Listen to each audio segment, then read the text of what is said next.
जय Malhar news चॅनलच्या सर्व प्रेक्षकांना सपना चौधरीचा नमस्कार।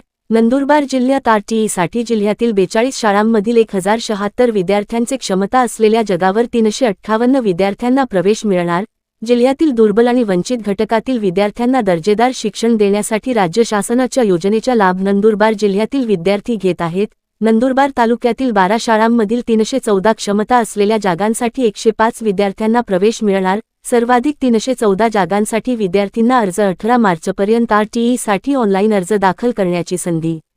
नंदुरबार जिल्ह्यातील वंचित आणि दुर्बल घटकातील विद्यार्थ्यांना दर्जेदार शिक्षणाची संधी मिळावी यासाठी राज्य शासनाकडून आरटीई योजनेअंतर्गत 25% आरक्षण लागू करण्यात आले आहे।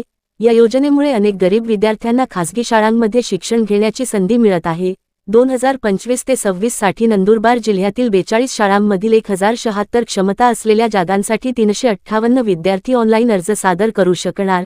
तालुकानिहाय पाहिल्यास नंदुरबार तालुक्यातील 12 शाळांमधील 314 क्षमता असलेल्या जागांसाठी 105 विद्यार्थी अर्ज करू शकतात। नवापूर तालुक्यातील 6 शाळांमधील 118 क्षमता असलेल्या जागांसाठी 39 विद्यार्थी अर्ज दाखल करू शकतात। शहादा तालुक्यातील 11 शाळांमधील 252 क्षमता असलेल्या जागांसाठी 11 विद्यार्थी अर्ज करू शकतात। तळोदा तालुक्यातील 6 शाळांमधील 182 क्षमता असलेल्या 60 जागांसाठी विद्यार्थी अर्ज करू शकतात। अक्कलकुवा तालुक्यातील 6 शाळांमधील 184 क्षमता असलेल्या जागांसाठी 61 विद्यार्थी अर्ज करू शकतात तर धडगाव तालुक्यातील 1 शाळेतील 26 क्षमता असलेल्या जागांसाठी 9 विद्यार्थी अर्ज करू शकतात। आरटीई अंतर्गत ऑनलाईन अर्ज भरण्याची अंतिम तारीख मार्च 18 असल्याने अजूनही वंचित आणि दुर्बल घटकातील अधिकाधिक विद्यार्थ्यांनी या योजनेसाठी ऑनलाईन अर्ज भरतील अशी परिस्थिती दिसून येत आहे।